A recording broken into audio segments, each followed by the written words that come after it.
Guys, అంత well developed country అయిన కొరియాలో ఇంకా మాంత్రికుల్ని నమ్ముతారని మీకు తెలుసా? తెలియదు కదా. Today I'm gonna share some of the interesting cultural facts about Korea. So first ఇది వచ్చేసి షామన్స్ అనమాట. షామన్స్ ఏం చేస్తారంటే ఫ్యూచర్ని ప్రిడిక్ట్ చేస్తారు, బ్యాడ్ లక్ని రిమూవ్ చేస్తారు, ఇంకా గైడెన్స్ ఇస్తారు. అందుకనే కొరియాలో షామన్స్ అనే వాళ్ళు చాలా ఫేమస్ అనమాట. సెకండ్ వన్ వచ్చేసి కొరియన్ లిప్స్ లో 4 నెంబర్ అనేది ఉండదు.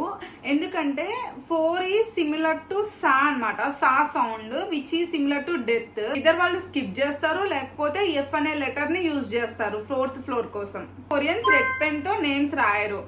ఓల్డ్ ట్రెడిషన్స్ ప్రకారం ఏంటంటే రెడ్ పెన్ తో చనిపోయిన వాళ్ళ నేమ్స్ మాత్రమే రాస్తారు. సో ఇప్పటికీ అది అలానే కంటిన్యూ అవుతూ వస్తుంది అనమాట. ఒకవేళ వాళ్ళు రెడ్ పెన్ తో రాశారంటే ఇద్దరు వాళ్ళు చనిపోవాలనుకుంటున్నారు, అందుకని చెప్పి వాళ్ళు రాస్తారు. Like slurping noodles is very common in Korea. Like మనకి మన ప్లేట్ లో ఫుడ్ అంతా కంప్లీట్ అయితే మనం అదంతా ఎంజాయ్ చేసుకుంటూ తిన్నట్టు కదా. సో వాళ్ళు కూడా అలాగా ఎంత స్లబ్ చేసుకుంటూ తింటే వాళ్ళు అంత ఫుడ్ ని ఎంజాయ్ చేసుకుంటూ తిన్నట్టు చూపించడానికి స్లబ్ చేస్తారు అనమాట.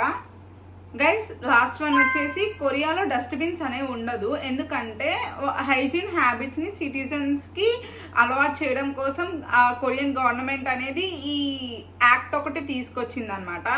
పబ్లిక్ ప్లేసెస్ లో వాళ్ళ దగ్గర ఏమన్నా డస్ట్ ఉంటే వాళ్ళు క్యారీ చేసుకుంటారు, వాళ్ళ బ్యాగ్ లో క్యారీ చేసుకొని వచ్చి ఇంటి దగ్గర వచ్చి పడేసుకుంటారు అనమాట. సో ఇది నాకు చాలా షాకింగ్ గా అనిపించింది. మాకు తెలియని ఫ్యాక్ట్స్ ఏమన్నా మీకేమన్నా తెలిస్తే కింద కమెంట్ సెక్షన్ లో కమెంట్ చేసేయండి.